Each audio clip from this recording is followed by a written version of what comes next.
سیدی اعلیٰ حضرت امام احمد رضا خان محدث بریلی، آپ رحمۃ اللہ تعالی علیہ بر صغیر پاک و ہند میں عشق رسول کی سند ہے۔ آپ رحمۃ اللہ تعالی علیہ کے دین کا معیار،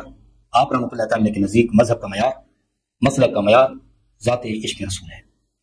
رسول اللہ صلی اللہ تعالیٰ علیہ وآلہ وسلم کے ساتھ والہانہ محبت رکھنا، آپ اس کو آئین ایمان سمجھتے تھے، جس کا اقرار آپ کے مخالفین کو بھی ہے۔ اہل دیوبند کے حکیم الامت اشرف علی تھانوی صاحب وہ بھی اس بات کا اقرار کرتے ہیں، جب کسی نے آپ کا نام بغیر کسی القاب کے لیا تو حکیم الامت علامہ اشرف علی تھانوی صاحب نے اپنے اس مرید کو یا اپنے اس متقد کو ڈانٹا اور فرمایا کہ کیا تمہیں ادب نہیں ہے کہ علماء کا نام کس طرح سے لیا جاتا ہے؟ تو اس مرید نے عرض کیا، حضور وہ تو آپ کو گستاخ اور کافر قرار دیتا ہے۔ تو اشرف علی تھانوی صاحب نے بہت ہی خوبصورت بات کہی جو آج بھی ہمارے دل کو لگتی ہے۔ انہوں نے کہا کہ ہم نے جو اپنی تحریر میں لکھا ہے ہم اس کو گستاخی رسول نہیں سمجھتے، اس کو کفر نہیں سمجھتے، اس لیے ہم اپنے آپ کو مومن سمجھتے ہیں، لیکن وہ اعلیٰ حضرت کے نزدیک امام احمد رضا محدث بریلی رحمۃ اللہ کے نزدیک وہ کفر ہے، گستاخی رسول ہے، اس لیے وہ ہمیں گستاخ رسول اور کافر قرار دیتے ہیں۔ اگر وہ ہمیں گستاخ اور کافر نہ قرار دیں تو وہ خود کافر ہو جائیں گے۔ یہ ان کا اپنی احتیاط کا ایک مقام ہے، یہ ان کے اپنے نبی علیہ الصلوۃ والسلام کے ساتھ والہانہ محبت کا ایک مقام ہے جس کو وہ برداشت نہیں کر پا رہے، اس لیے وہ ہم پر کفر اور گستاخی کا فتویٰ صادر کرتے ہیں۔ اگر وہ کفر اور ہم پر گستاخی کا فتویٰ نہ دیں تو وہ خود کافر ہو جائیں گے۔ اتنا ہی حسین بات کی اہل دیوبند کے حکیم الامت نے، اور اسی طرح سے آج آپ دیکھیں اہل دیوبند کے علماء جو حق بات کہنے میں آج بھی نڈر ہیں، جو حق بات کو سمجھتے ہیں، وہ یہ کہتے ہیں، ہمیں ملتے ہیں کہ انہوں نے جو ہمارے جو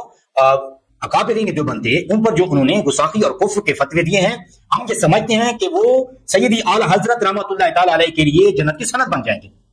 وہ اس طرح سے کہ وہ یہ سمجھتے ہیں کہ سیدی اعلیٰ حضرت رحمۃ اللہ تعالی کے جب یہ فتویٰ جات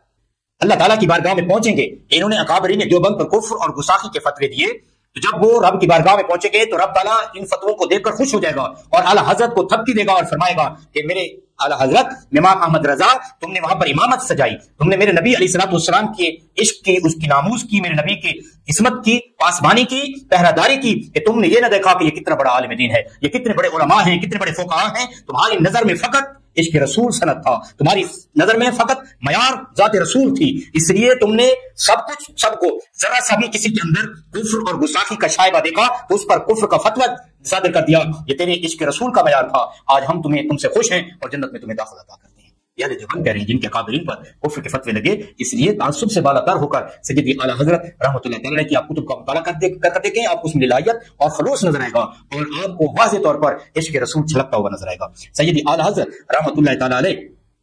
کی کتب کو آپ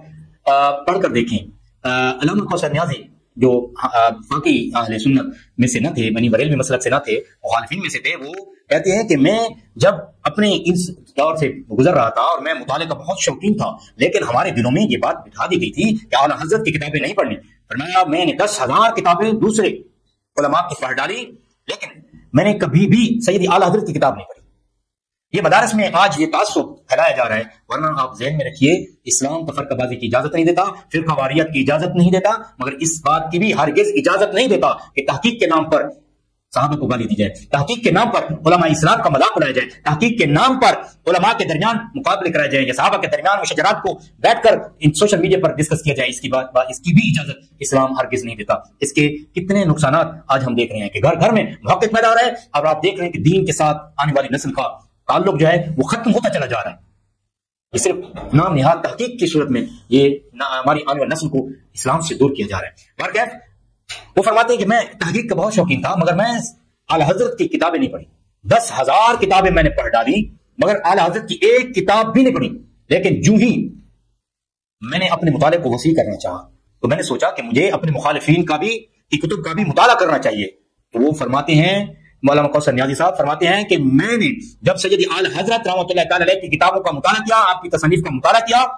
تو مجھے ایسے لگا کہ پہلے میں سہل سمندر پر کھڑا سپیاں چن رہا تھا اور خوش ہو رہا تھا، جب سیدی اعلیٰ حضرت کی کتابوں کو پڑھا تو مجھے پتا چلا، تو آج مجھے تیرنا آیا ہے سمندر میں اور غوطہ زنی کرنا مجھے آج آیا ہے، اور میں اعلیٰ حضرت کے جس کتاب کے جس صفحے کو بھی پڑھتا ہوں ایسا لگتا ہے کہ میرے ہاتھ موتیوں سے بھر رہے ہیں۔ اس لیے مولانا کوثر نیازی نے ہی کہا تھا کہ سید اعلیٰ حضرت کی ہر کتاب سے ایک نئی کتاب تصنیف کی جا سکتی ہے۔ مخالفین کا دعویٰ ہے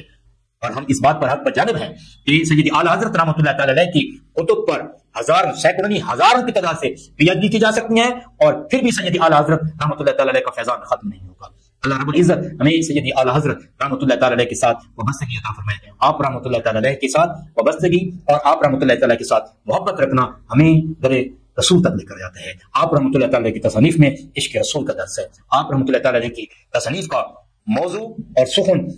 موضوع سخن آپ رحمۃ اللہ تعالی علیہ نے جو رکھا ہے وہ ذات رسول ہے، عشق رسول ہے۔ اللہ تعالیٰ سید اعلیٰ حضرت رحمۃ اللہ تعالی کے توسط سے ہمیں عشق رسول کی دولت مرحمت فرمائے۔ پیام عشق رسول ہے جہاں تک پہنچے۔